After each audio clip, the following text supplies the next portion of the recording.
Hi there guys, I hope you are having a good day. Now as we know, Undisputed is looking likely to happen in June. We don't know the location just yet, but that will be coming soon.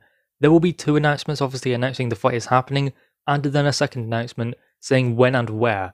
That will come shortly, although we are kind of still waiting for it, and it does seem like it's 2 weeks away, then 2 weeks go by and it's still not announced, but hopefully at some point that will be sorted out. Despite this, Anthony Joshua and Tyson Fury have both been training in preparation for the fight. Even though they would not be starting camp for a number of weeks, they are still getting ready now, or staying ready is probably the more appropriate title to give it. Anthony Joshua is obviously working since that Pulev fight.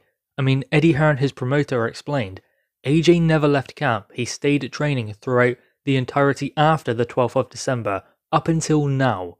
So he's not in training camp, he is sparring though, according to Eddie Hearn. So it's not like he's going through a full camp, because obviously he doesn't want to burn out, something of which Eddie Hearn actually warned him of. According to Eddie Hearn, this is his version of events, so AJ is obviously being careful as to not burn himself out, but also he wants to be getting ready. At this stage of the game, he won't be necessarily trying to get in shape for a 12-round fight, although he's probably still there. I mean, many fighters can do 12 rounds, even in the shape they are currently in, as long as they stay in shape out of camp, like Anthony Joshua does and like Tyson Fury does. It's just the environmental factors that come into it, the opponent as well. I mean, a 12-round fight with a novice is going to be a lot easier to take than a 12-round fight with an elite level heavyweight like a Tyson Fury or like Anthony Joshua. That is why certain things come into it. That is why an intense and a tough training camp is very important. But also, what is very important as well is the rest in between. You can only really see the benefits of training and staying ready if you give yourself the right rest periods, which I believe Anthony Joshua will do. He won't want to burn out in this camp before he even gets there with Tyson Fury, and Tyson Fury much the same. As I said earlier, I think what they will be doing is just working on their game plan, working on certain things in the gym. Probably this has been a good thing that Anthony Joshua fought on the 12th of December, and he won't fight again until around June time. That's long enough out of the ring, but long enough also for him to put together a game plan for Tyson Fury, because obviously before, perhaps he did have his eye on Tyson Fury, but he was focused on Kubrat Pulev because he knows what happens when you underestimate your opponent looking beyond them, Andy Ruiz Jr.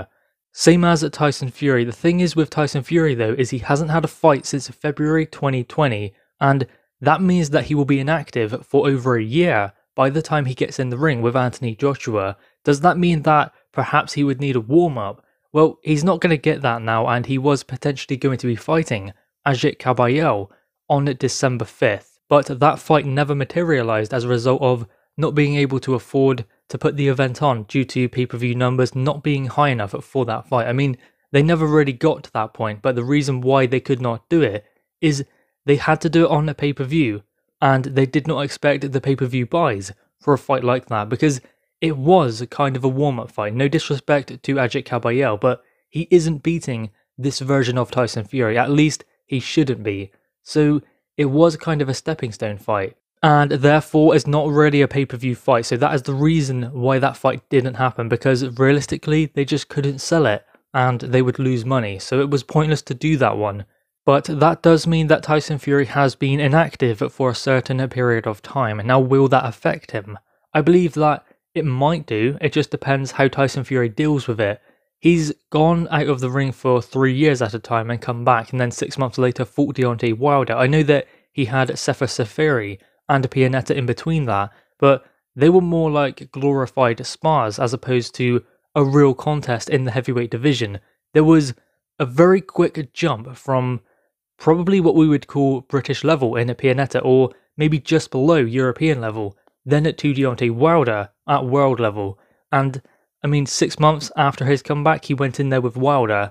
So that does kind of tell us that perhaps inactivity won't be too much of a problem for Tyson Fury. He could have done with a fight in December. That would have done him no harm. But still, this is the way it is. He hasn't had a fight in over a year by the time he gets in the ring with Anthony Joshua. That's just the way things have panned out. AJ had a fight obviously on the 12th of December against Kubrat Pulev. Now that will benefit AJ, I believe. In part because I believe that Anthony Joshua was working on a few extra things in that fight, maybe seeing what might work, like that pull off and then come back. Like Floyd Mayweather, he pulls back and then he fires straight at his opponent. That is one thing that Anthony Joshua done in there with Kubrat Pulev. So little things like that we have seen Anthony Joshua do before, but perhaps things he is working on for this Tyson Fury fight. The issue with this fight with Tyson Fury is that feint. Many fighters seem to struggle to gauge that when Tyson Fury feints, and he uses that to draw a reaction from his opponent. That is one thing that Anthony Joshua will try to use in his favour, try to commit when Tyson Fury does that. That is the only thing he can do, because Tyson Fury is so unorthodox and so unpredictable that he won't know when the punches are coming and where they are coming from. So when Tyson Fury administers that double feint, that is when Anthony Joshua needs to try and commit. Whether he can land those punches when that happens or not is another thing entirely. More likely the best thing to do is to work to the body, because Tyson Fury can move his head, but he can't move his body as fast as he can move his head. But having said that, in there with a skillful opponent like Tyson Fury, who has shown they are able to adjust, that is going to be easier said than done. But nevertheless, that fight in December against Kubrat Pulev offered Anthony Joshua an opportunity to work on some other things and maybe go through the levels as well, go through the gears, and ensure that even late on in the fight he still had the gas tank, because that is something that has been a question mark for AJ. Can he go the 12 rounds and not get tired? Does he have a dip in the middle and has to wait for a moment while the second wind comes? That did happen in the Klitschko fight, but then he was a lot heavier. So this AJ now being a little bit lighter does benefit him. Will that benefit him in a fight with Tyson Fury is the big question. Does he want to be heavier and try and sit on the chest of Tyson Fury? Or does he want to be lighter so that he can move with him? Well, Tyson Fury is going to be trying to move as well. As we said before, we have to look at the game plans of both of them. So you have to look at what Tyson Fury is going to do. So therefore, what does Anthony Joshua do to counteract that? Does Anthony Joshua want to be too heavy so that he can't move with Tyson Fury? So Fury is basically just dancing around him, and AJ just can't move his feet fast enough because he has that extra weight. AJ does have fast feet, we've seen that in the past before, and we've seen him able to get into range and get out of range and land quick counter shots and quick combinations also in there with Klitschko. But then again, Klitschko doesn't move as well and as fast as Tyson Fury, so that is something to look at as well. I do believe no matter what we say, I believe that Anthony Joshua will come in around 17 stone, maybe a pound or two heavier than that, because he is facing a big, tall, heavy guy in Tyson Fury, who will definitely look to make those physical advantages play to his favour, just as in the Deontay Wilder fight, although the game plan for Tyson Fury will not be the same as in that Deontay Wilder fight. It will be different, of course, but he will still use those physical advantages to his favour. That is one thing that Anthony Joshua will try to look out for in this contest. So, being a little bit lighter, does that mean that Tyson Fury will have nearly 2 stone on him? So therefore, in the hold, in the clinch, will he be stronger? Will he be leaning on Anthony Joshua, trying to make Anthony Joshua tire out, especially have that dip that they believe is there in Anthony Joshua's engine? Because in the Klitschko fight, Anthony Joshua did have that dip, but he didn't have it in the Pulev fight. That was the main thing. He did maybe get a little bit tired after that 3rd round, where he put a lot into going after Kubrat Pulev, but he did recognise that Pulev was not for the taking just yet. So he settled, he got back behind his jab, got back behind his boxing, and waited for the next opportunity to present itself. He knew that he was stronger than Pulev, better boxer than Pulev, more powerful than Pulev, and Pulev could do little to resist against that. Pulev could do little to hurt Anthony Joshua, so he just waited for that moment to come. Then he stopped him later on in the contest. So when future opponents do expect that dip to come with Anthony Joshua, I believe that it won't come, because also what Anthony Joshua has been working on is ensuring that he is in control mentally as well, so that he slows things down to know when to throw the jab, to know when to step to the side, to know when to work down to the body. Those are things that he breaks down bit by bit, just like Canelo does when he is in the ring. He had this stigma around him also, that maybe he didn't have the best gas tank. He was always good on that, but he's gotten a lot better. There are some factors with regards to training as well, but it does come down to a mental capacity also, especially when you factor in the environmental things, like the crowd, like the opponent doing something you don't expect them to do.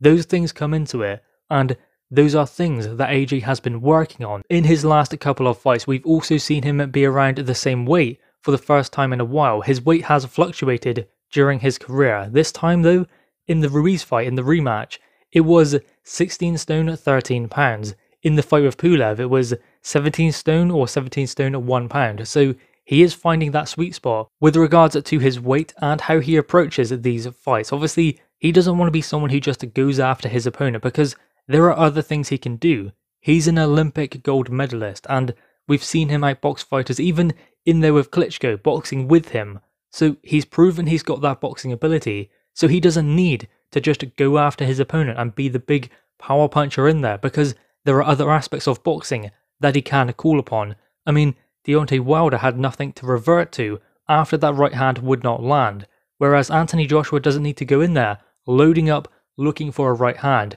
There are other things he can do, and we are seeing that a lot more. I've said many times, this is not a different AJ, it's the same one as before, but he is more mature. He waits for his opportunity to come, then he seizes it, instead of just going after his opponent, instead of looking for the knockout as fast as he can get it, because we have seen that in fights before, especially early on in his career. I mean, even in the Alexander Povetkin fight, he's shown a good boxing brain and patience to wait for the opportunity to come to land that punch that led to the knockout. If he did just sit there on the chest of Alexander Povetkin trading with him, there are ways in which Povetkin can stay in there because he's tough, he's experienced, he would know what to do when he came under fire like that. But if Anthony Joshua boxes him and is patient, then he can land a punch when Povetkin least expects it. That is what will cause the most devastating effect, and the proof is who has done that to Povetkin other than Anthony Joshua. So the proof is right there that AJ has that ability to be patient, to wait for the knockout to come instead of just going looking for it, and he will show that in the Tyson Fury fight. But again, this is elite level, it's a different level to the fighters such as Andy Ruiz, such as even the Joseph Parker fight. That is why this contest is so intriguing for Undisputed. Guys, anyway, what are your thoughts on this? They are both training, they are both getting ready. Not too much because obviously camp hasn't started just yet, but they are working on things in the gym, getting ready for this fight in June. Guys, drop your thoughts on this in the comments below. Also leave a like and a subscribe if you are new. Thanks guys.